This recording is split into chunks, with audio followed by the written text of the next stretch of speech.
Hello, welcome to the University Centre Somerset. My name's Laura Pearson and I'm the Head of Nursing and Allied Health Professions here at UCS. We're here to talk you through how you would apply for our BSc Honours Nursing degree via UCAS. At the University Centre Somerset, we deliver adult and mental health pathways into nursing. There are children's and learning disability nursing, but we don't deliver them currently at UCS. Our UCAS will be able to lead you through a search for those particular fields of nursing should you want them. In terms of this session, Lisa Kurt is going to talk you through UCAS and how to apply, and I'll give you some insights into the personal statement, and then we'll see if there are any questions beyond that. Lisa. Thank you very much. As very nicely introduced, my name is Lisa and I am the Careers Lead for Bridgewater and Taunton College as well as University Centre Somerset. And part of my job is to assist in vocational skills and making sure that students are aware of what we can supply them with in terms of skills, assistance and support.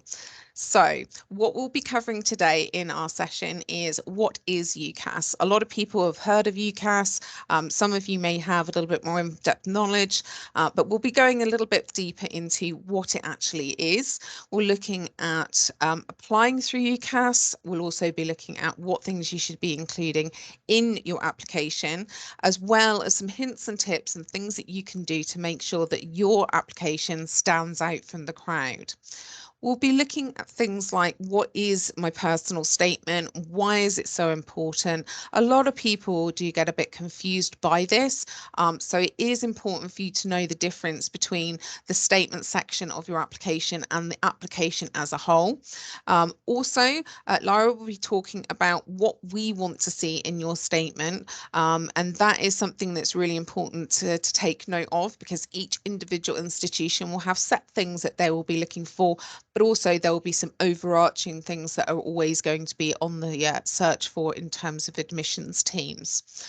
We'll be looking at things like your structure of your statement, the spelling and the grammar, why those are so important and how they can affect your ability to be accepted onto a course. Also, don't expect to get it right that first time. We'll be also talking about references, who you can ask, who is appropriate. Also, when you should apply. A lot of you may have heard of deadlines, and UCAS does have quite a few. So we'll be looking at those different deadlines, making sure that you understand which ones are for you and which ones you can ignore, as well as helpful email addresses. And at the very, very end, we will be taking some questions from you. So, what is UCAS? Well, for those of you who don't know, UCAS basically stands for the University and Colleges Admission System. It is essentially a one-stop shop for you in terms of applying for higher education and going through the process of actually having a central hub where you can find information and actually apply for courses all in one place.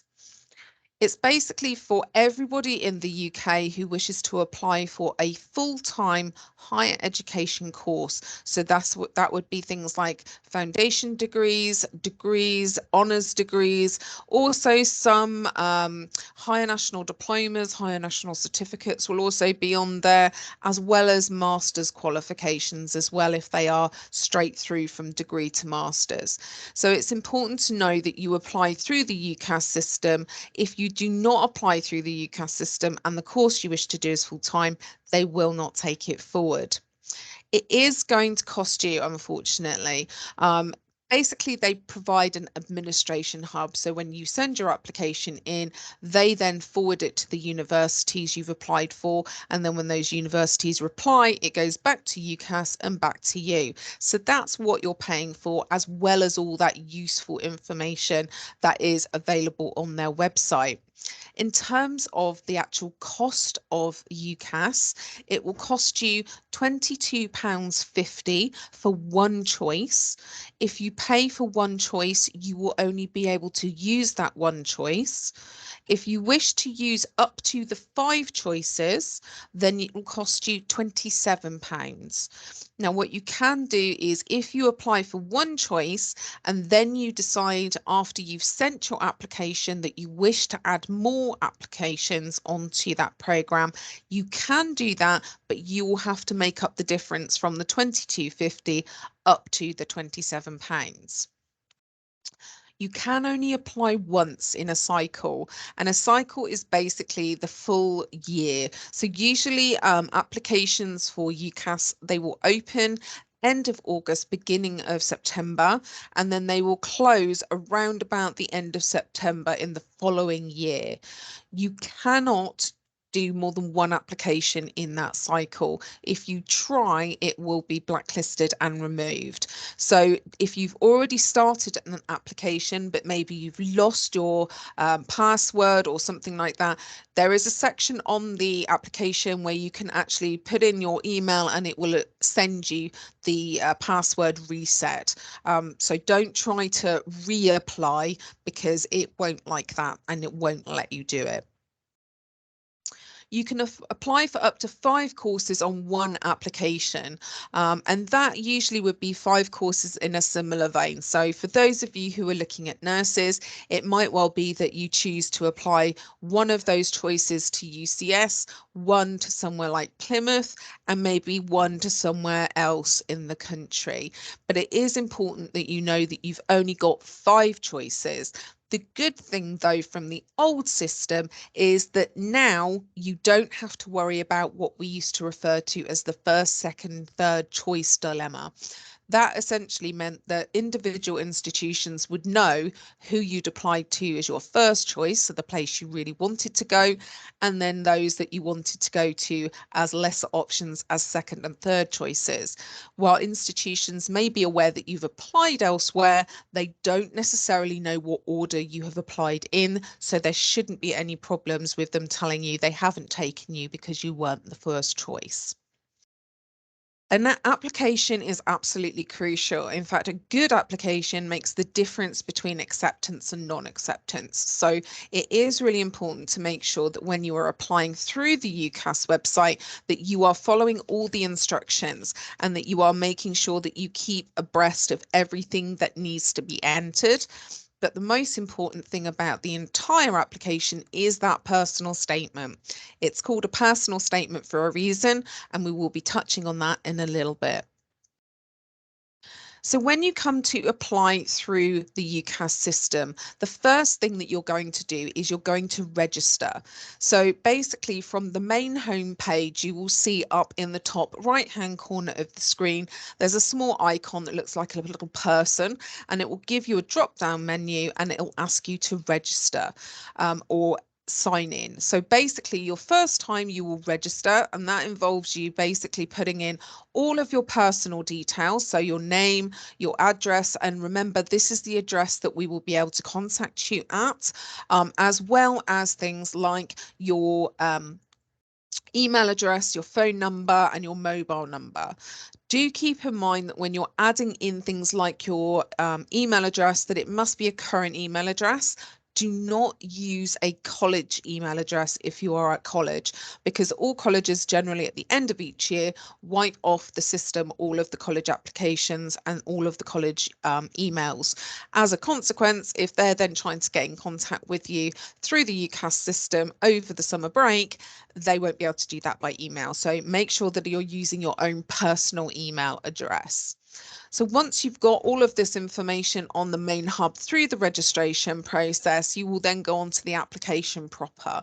And that's where you'll add in things like your educational history, your employment history, your course choices. And again, remember, you don't have to use all 5 if you are going for more than one. And then you'll also write your personal statement. And remember that personal statement is personal to you. So please don't go copying other people's work. When you actually go through the registration process, you will get your username, your password, and your identification number.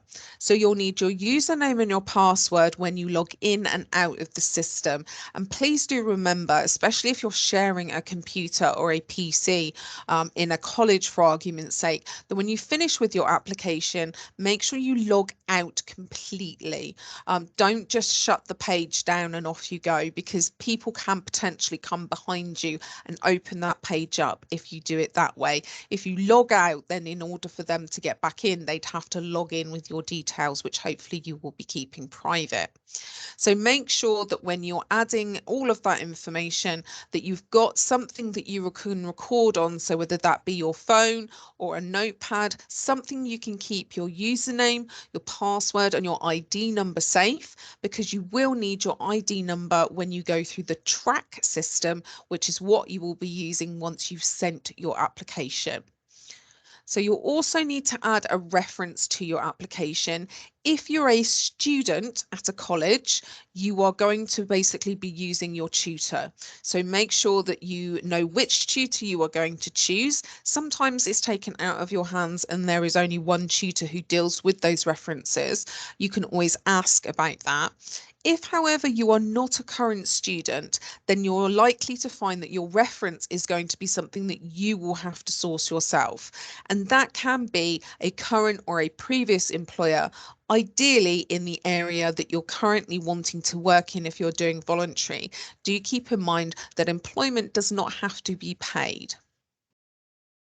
And then finally, once you've got all of that information sorted, you will then go on to pay and send your application. So as we said at the beginning, you'd be looking at your £22.50 for one application to one institution, or you'll be looking at the £27 if you're going for anything between 2 and 5 choices. So what do you actually have to include when you go into the application proper? Well, the good thing is that UCAS helps you out here. What they do is that they will identify mandatory fields, and what they use for this is what we call a red asterisk, or in most cases it looks like a little red blob at the end of the question section. So if you have a look as you go through, you will notice that some sections have got a little red asterisk on them and some don't. Those without, you can leave those blank. They're not compulsory fields, so therefore you do not have to include them. One of the things you will need to make sure is that your email address is up to date, and it is an email address that you use regularly. If you have more than one email address, make sure it is the one that you log into on a regular basis, because as we go into the process of applying, if you are getting offers from institutions, while most of them will go through track, there's always the risk of them going through the email system. If you're using an email that you don't use very often, you could miss out on an offer. Then we'd look at your residency status. So again, on the system, it will ask you where your country of origin is. It will talk about the country. If you've got dual nationality, it will ask you for which countries those are. If you are in any way unsure about your residency status, again, you are more than welcome to ask. But also, if you're unsure about your residency status in terms of how it would affect your funding, you can ask Student Finance England. They will be able to look into that for you. We would advise you speak to them, and we have their contact details at the end of the session, purely and simply because each individual country has its own specific circumstances, and we as a college do not hold that information. So it'll ask about your personal circumstances. Again, some of this information you won't need to put in. So things like, for example, it'll ask about your sexual orientation. It will ask about your parental education, and also things like asking for a named contact if you wish to have one. So these are questions, again, you'll notice that some of them are compulsory and some of them are not. So make sure you check that red asterisk as you go through.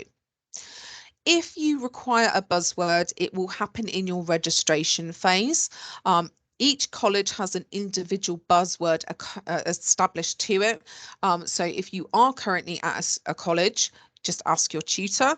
If you're not at a college, you do not need to worry about the buzzword because you will not be applying through your school or college. You will be applying as an individual. You're also going to be asked about how you plan to fund your studies. So for those of you who are looking to fund your studies through Student Finance England, you will need to choose the drop-down menu, the section 02 for funding through student finance. It will then ask you for your county. So remember, if you live in Somerset, it would be Somerset. If you live in Devon, it's Devon. But also, if you're not sure, as we said, do speak to Student Finance because they can help you there. Also, if you have done a degree before, you may have already had your allocated 1 year, 1 degrees plus 1 year of funding. So again, if you're not sure, please do speak to Student Finance. They will be able to sort that out for you and tell you. So your nominated access is important. UCAS are very strict when it comes to confidentiality. They will not talk to anybody, including an advisor or even somebody who is with you, unless you give authorization first. Nominated access is an easy and quick way for you to do this, especially if you know that you may be on holiday or traveling or away throughout some of the time period where you may be communicating with UCAS. If you do not nominate access and they try to get hold of you and nobody's available, they will not talk to anybody else. So nominated access can be anybody that you feel that you want to nominate. It can be a parent, it could be a partner, it could be a son or a daughter, or it could be a family friend. The key thing is that keep in mind the amount of information you're partaking with regards to UCAS and make sure it's somebody you trust implicitly. Then you're also going to add in your qualifications, but you're only going to put in the qualifications you gained through school or from college. Adult education does count too in this instance. So when you go in, it will ask you to add the institution first, then you add the qualification to the institution. Basically, with all your qualifications, you will put down those even though you have not attained yet. What I mean by this is if you are currently doing something like an access course, for example, you will still put that information down. The reason being is that that is the course that could potentially give you access to the degree you are applying for. So by not putting it down, they're not going to see that you are actually trying to do something education wise to get your requirements to get into that course. Remember, however, any course that you are currently doing that you do not have a grade for is always pending. Even if you have already done some modules and been marked for them, it will ask you to put those modules in and you can put those in with grades, but the overall grade is pending. You will then have the opportunity to add up to 5 employers. And this is important. So think about who you're going to add. Employment does not have to be paid. It can be voluntary, unpaid. So if you're doing placements to help with your access course or your diploma, or you're just doing voluntary to get some relevant access, relevant experience into what you're doing and what you're hoping to go on to, maybe it is a good idea to add that as one of the employers. Sometimes it can be worth popping in brackets next to the employer name voluntary, just so that they know. But oftentimes it will give you the option to pop down full-time, part-time, or temporary, and you can put temporary if you wish. Then add your college choices or your university choices. Do keep in mind that even colleges like ourselves that have university centres will be on UCAS. It is not just for universities. So make sure that when you're putting the information in, you're putting down the correct coding and the correct information for not only the institution, but the course that you're actually applying for. Super important, because if you put the wrong course information in, then it will not send it to the right institution and it will not apply for the right course.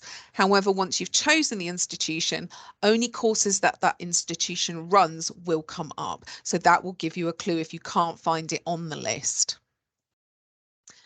When it comes to your personal statement, use your space wisely.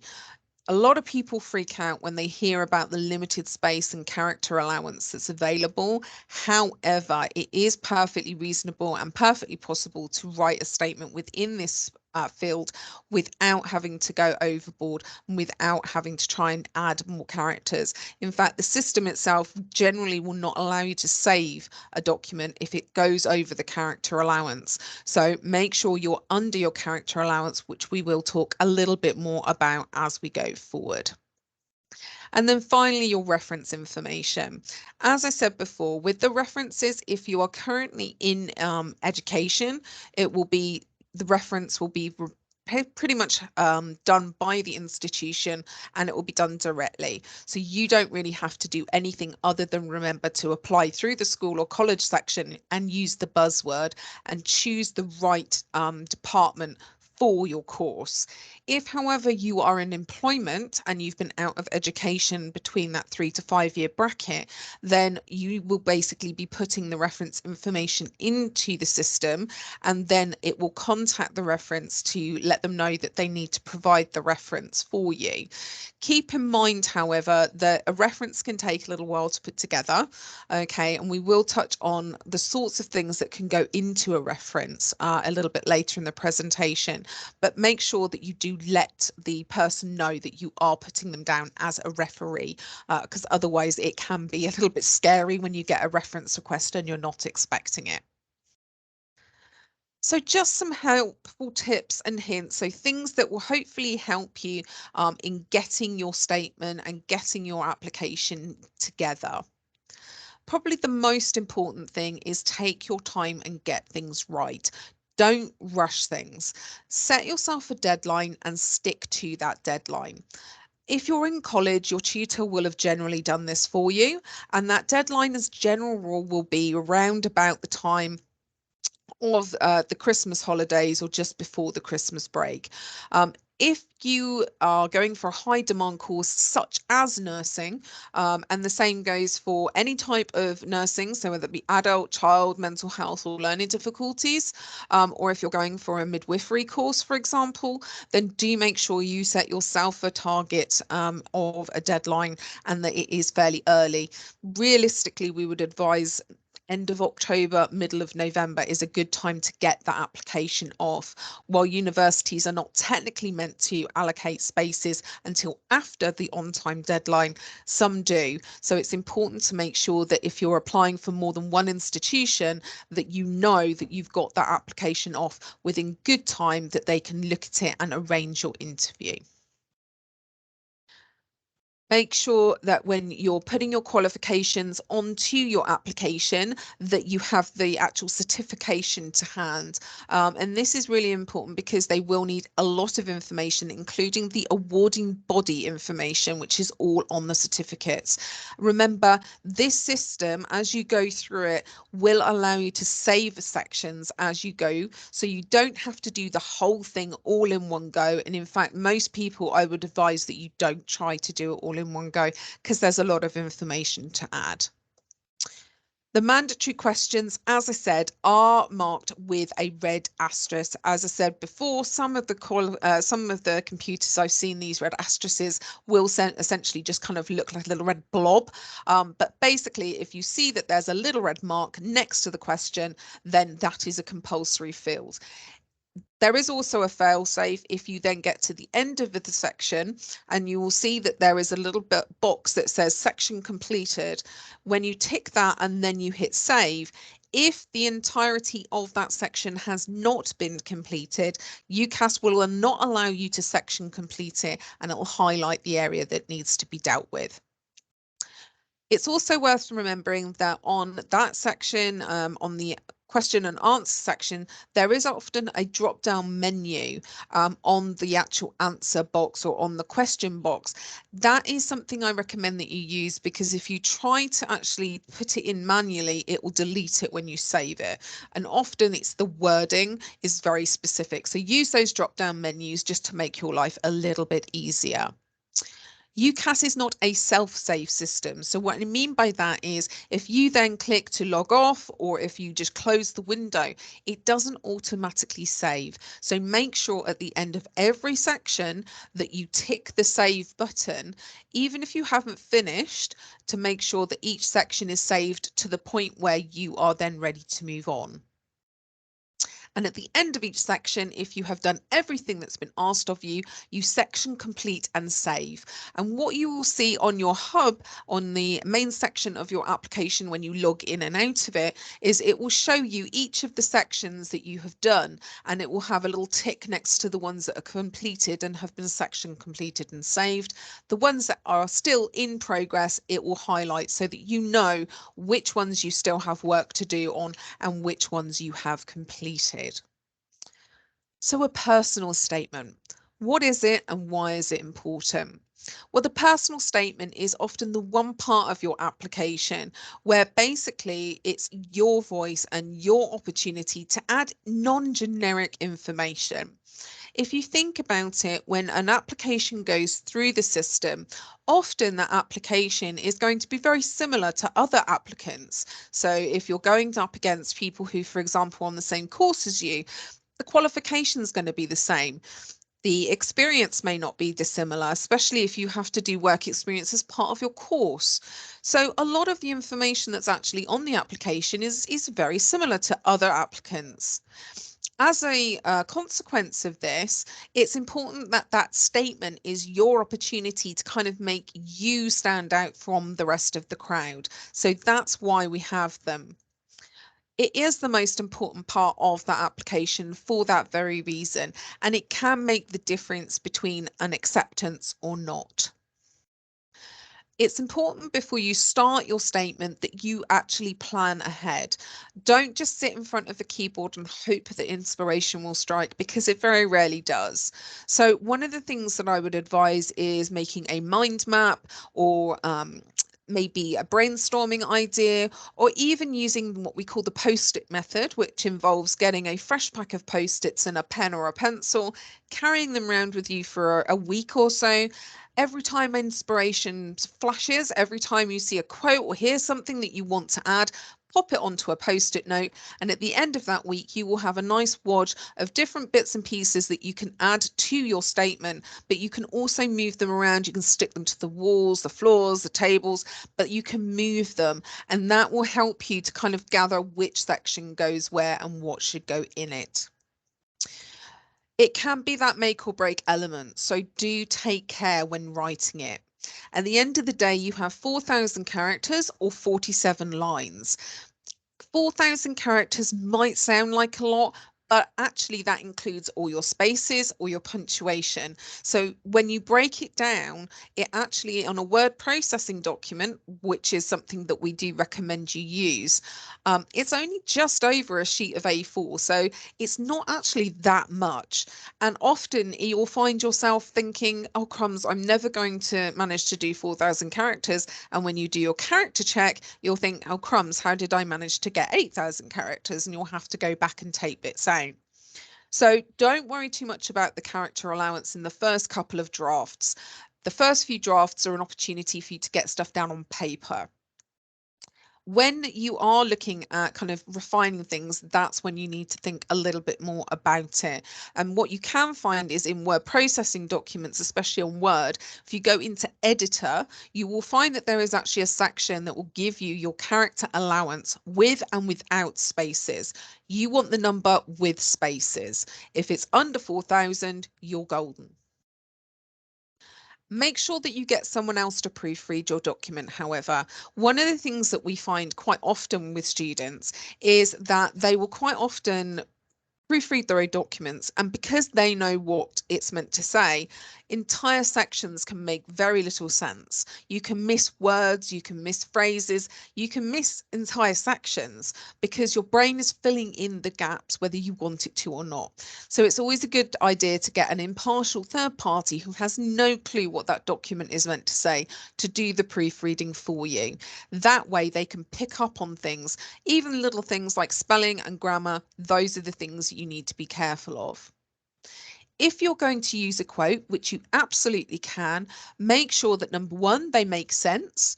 Okay, there's no use in using a quote from Muhammad Ali if you're going to be going into nursing. But also make sure that they are usually about a line in length. 2 lines would be the absolute maximum. You do not want an entire paragraph as a quote, okay? Because if you do that, it will get caught up in the copycat or plagiarism awareness software that UCAS use. Plagiarism is a big deal. If you have too much work in your statement that is copied off another, it can actually lead to a percentage of your statement being blacklisted. So it's definitely not worth trying. And also, any of you who may have applied before, don't use the same application and the same personal statement as you did before, because it will pick up on that. Even though it's your own work, it will still recognize that it's seen it before, and it could then accuse you of plagiarizing even though the work is your own.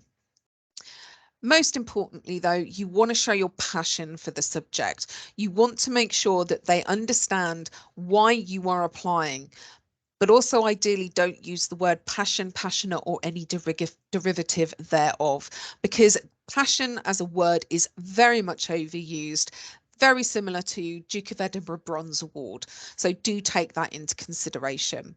Now I'm going to pass over to Lyra so that she can go over what we're looking for in a personal statement. Thanks, Lisa. So it's really important to drill back down into why you want to be a nurse when you're writing your personal statement. Very, very common mistake that we see in applications for nursing degrees is that the applicant has not mentioned the Nursing and Midwifery Council. The NMC is the regulator for nursing, and it's essential that you demonstrate in your personal statement that you have explored the NMC's website, really drilled down into what it means to be a nurse in terms of the professional standards and the proficiencies, because that's what you would be working towards becoming, and that's what we are helping you to build in terms of your knowledge and clinical competence. So let's make reference to that in your personal statement, that you understand it. When we say why do you want to be a nurse and why you, it's really about who you are as a person, what your core values are, and how you think they might match to those standards that the NMC are looking for. Sometimes it is the case that we have applicants apply to the institution that have had a lived experience of either physical or mental health conditions personally, or they may have professionally had some experience looking after patients or family members, as an example. That's really, really good motivation around why someone might want to pursue a caring career. So don't shy away from making reference to that in a personal statement. What work experience might you have had, whether that's paid or unpaid, and also anything you might have previously studied at whatever level. They all will add layers as to your rationale for applying, and not forgetting once more to make reference to the NMC within that personal statement. Thank you. Back over to you, Lisa. Thank you. So when you're writing your personal statement, excuse me, when you're writing your personal statement, do take into consideration things like the structure of the statement, spelling, and your grammar. Don't just write one solid block of text. Do keep in mind that in some instances, institutions may have up to 200 applications to go through. And if you're writing just a solid block of text, the poor person reading that is going to struggle because it's just one solid block with little breaking it up. So what we would advise is try using paragraphs. Obviously, yes, each paragraph break is going to eat into your character allowance, but by using paragraphs, I would say a maximum of 3, that is going to make it a lot easier to read. It's going to help you with structure, and it's also going to make it look a lot more attractive. And as I said, a maximum of 3, please. I still see students who have, between 8 and 12 paragraphs, bless them, and that's a lot of characters that they've just used up. Check your spelling. Again, Don't rely on things like spell check if you are using a word processing document, because often they are Americanized. So they'll add in that sneaky Z where an S is actually what we would use in the UK. But check on things like spelling and grammar to make sure that it's all correct, because that can go against you. As we said before, make sure that somebody else is proofreading that statement. If you are doing it yourself, you are liable to miss sections that need to be rewritten. The grammar that you use is important, and using grammar just full stop is important. I see a lot of statements that come through where literally sentences can go on for nearly half a paragraph. There's no such thing as not using a comma when comma is called for. So do keep in mind, whoever's proofreading your document should know a little bit about their grammar and their spelling as well. Some universities will use scoring methods in order to take out a vast number of the applications that they get through. And so things like poor spelling and grammar will affect your application negatively and can diminish your score. Keep in mind that we are reading literally, in some cases, thousands of statements. And so yours needs to stand out in the right way. Most institutions will have three piles: the good, the bad, and the maybe. The good pile is always the smallest of the bunch, and it really is for those statements that have stood out from the crowd, that have really shone and have impressed them to the point where they don't feel that they need to worry about getting that person's statement back in to be reread. The bad often just end up in the bin, unfortunately. And then we have the maybe pile, which is the largest of the three. The maybe pile is basically for those applications where they need to go back over them. And sometimes it will mean other people in that office will actually swap over so that they can read the statements again. And it's again with fresh eyes that they can look over them. So it is really important that that statement is relevant and it's on track and that it has been spelt and grammar checked. Don't expect to get it right the first time, however. We're not saying it to be mean, but you will get through several drafts before you get to a point where you're happy with the statement and the spelling and grammar and everything has been sorted out. It's normal that you're going to write multiple versions, and you may well even find that you'll get halfway through and all of a sudden you'll be like, nope, this is not good enough. I'm going to write the whole thing again from scratch. Again, that is absolutely fine. What you will find though is by planning at the start of the process, it can help you. Even if you then end up adding sections or moving those paragraphs around, that plan will often help you set down on the right path. And don't feel you have to start from the beginning either. What I have found with some of my students is they may well start with the finishing statement. They might finish the last paragraph, and that will be what they will present first, and am I on the right track kind of thing. So there's nothing that says you have to start with paragraph 1 and work your way from 1 to 3. If you feel like starting with 3 and then start going on to 1 and then doing 2 in the middle to make it all round it out, that's absolutely fine. It's however works best for you. The information that you're given by an institution is given to you for a reason. So when we explain to you that we want to see information from the NMC website, we're not saying it to be mean. We're saying it because that's the type of thing that we will want to see. When you go to an open evening or an open day or even a virtual event like this, often the institution will give you information of what they want to see in your statement. If you don't include it, unfortunately, that means that you weren't paying attention. So do take notes when you go. Make sure that you know what they're looking for so that you can include it in that statement. Don't apply for programs that are completely different either, because you will struggle to write a cohesive statement that covers those different areas. For argument's sake, I've seen too many students try to apply for nursing and midwifery on the same application. It never works. You cannot write a statement that's going to get you into both and amalgamate them into one. They are two different sections of the health professions, and they should be treated as such. Also, if you don't know if you want to be a midwife or a nurse, you might need to take a step back and take some time out to make that firm decision. Get a bit more experience before making that big leap into university. Use any experience that you've got, whether it's paid or unpaid, whether it's professional or personal. But do keep in mind that you will potentially have to go for an interview. If you include information, especially of the personal variety, that you're not happy to talk about afterwards, that can cause problems. I've had it before where a student has added information to a statement that's been quite emotive for that student and quite emotional still. And unfortunately, when they've been in their interview, they've been asked about it and they've been in floods of tears.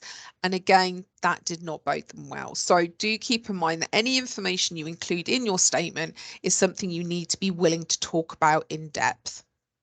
They want to hear you as a person. So don't overcomplicate your language because you think it's going to make you sound smarter.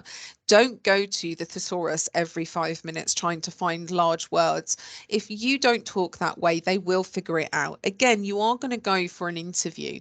As a consequence of that, they will pick up very quickly as to whether or not the voice coming through in the statement is the same as the voice they are talking to. So remember, this is about you. It's about that personal element of your personal statement. And also think about how it feeds into the career path you've chosen. Most people have worked up to the point where they're going to university, and potentially that degree is what is going to be the culmination of all that hard work and where they want to go. However, for some of you, it might well be a step on the pathway to something that you want to go on to. So again, think about how that degree fits in with the plan that you've got and how it can get you where you're looking to go. And if you've had any obstacles, whether they be educational, whether they be professional or personal, again, if you're happy to talk to them, it does definitely make something of a different angle to take your personal statement, especially if you've had time off for ill health, or you've had a family, or you've chosen to change career entirely. Explain why you've chosen those things and how you've overcome the obstacles in your way. So as we've said with references, basically, if you have been in education within the last 3 to 5 years, it will be your tutor who will provide the reference for you. If you have not been in education within that time frame, it is generally a current or former employer that you should be seeking. It's important, as I said, to let them know, however, that you are going to be putting them down as a referee, because nobody wants to get a surprise reference request from somebody that they don't know. They need to make sure that if you're going to send you through that reference request, they know who it is for and what they need to add. A reference should be able to give you the information and pass on that information to your institution of choice about how you would cope with higher education, how you would cope working in this particular field. And again, this is where your personal side can come in. It can be where you are getting voluntary employers to put things in if it's in a relevant field. Also, do keep in mind that, if it's within that relevant field, you sometimes you will have more than one placement, so you'll have more than one employer. Pick the one that you feel is going to be able to best represent you. Keep in mind also that references have the same constraints that you do in terms of writing their reference. They have 4,000 characters and 47 lines. So again, for them, it's also worth making sure that they've got somebody that can proofread their document, and they will benefit from using a word processing document as well. Do keep in mind that you should never write directly onto the UCAS form because it does time out and it doesn't save. If you lose it, it's gone. So when should I apply? Well, you may have found that looking online, there are various deadlines, and that's true. Unfortunately, it's never as simple as just saying one deadline. So anybody who has ever come across this 15th of October deadline should know it is only specifically for people wishing to go to Oxford, Cambridge, or to study medicine, dentistry, or veterinary science medicine. So don't keep that in. If it's something that you're not going to be doing, you don't need to worry about it. The vast majority of you, especially if you're coming to us or to Plymouth, it's not going to be relevant for you. The date that you need to be mindful of is the 25th of January. Now, keep in mind that this is the on-time deadline for applications, and that means that not only do you have to have completed your bit, but your tutor or your reference has to have completed their section as well. For those of you who are getting references from an employer, whether that be current or former, then it's often quite quick because it will show you on the system has that been added and you can then pay and send. If you are within education, however, when you pay and send your application form, it does not go to UCAS. It goes to a holding pool within the college, and then the tutor goes in and puts the reference on. So if you find that you have not had any contact from UCAS and you're coming up to the 25th of January deadline, make sure that you check with your tutor to make sure they've added the reference. However, I would always advise that you actually tell the tutor that you've completed your application and that your application is there waiting for the reference. But again, this is why they often will give you a deadline before the 25th of January, so they've got time to go in and add references. If you miss their deadline, do keep in mind that they are under no obligation to make time to fit you in to their schedule to make sure that your application goes off on time. So I would always advise stick to whatever deadline you have been given by any tutor that you may have. So for those of you who have managed to get your applications in by the 25th of January, the 18th of May is the decision deadline for on-time applicants. So you've got your application in by the 25th of January. By the 18th of May, you should have heard from the universities to which you have applied. If you haven't, you need to chase it up. And then the 8th of June is the deadline for you to reply to those offers. So again, as you'll see, it's very much on time, on time. So the 25th of January is the on time deadline, 18th of May is the decision deadline, and the 8th of June is when you come back with your reply to those offers. For those of you who missed the 25th of January deadline, you will be classed as a late applicant. It's not the end of the world. For certain subjects that are in demand like nursing, it can put you on a bit of a disadvantage, but it's not the end of the world by any stretch. Basically, applications that are received before the 25th of January are dealt with first because they're on time, and then anything between the 26th of January and the 4th of July are classed as late applicants, and they will basically be dealt with once they've allocated for the 20th of January. The 5th of July is clearing, and you may have come across this term before and not been sure what it means. Clearing is essentially the end of season sale. All the universities get together and they say, right, these are the places we have available spaces on that we haven't allocated to yet. And then basically they will then advertise those. And unlike an on-time or a late application, if you're going to apply through clearing, you then have to contact the institution directly by phone. And then they will usually let you know if that has been successful or not. It's worth keeping in mind it is not something I would require you to do or even recommend that you do if you're looking to apply for an in-demand subject like nursing or midwifery. By the point of clearing, 9 times out of 10, you are likely to not find any spaces on any courses in that subject anywhere locally. So how can we help you in terms of moving you forward? Well, one thing we can do is one-to-one support, and that could be anything through from helping you to apply for through the UCAS system, literally on a one-to-one basis, going through it together. We can provide you with career guidance if you know what you want to get into, but you're not 100% sure how to get there. Course information and advice can also be provided. So if you know that you want to do a course in a set subject, but you're just not quite sure where to look, or that you just need a little bit more information.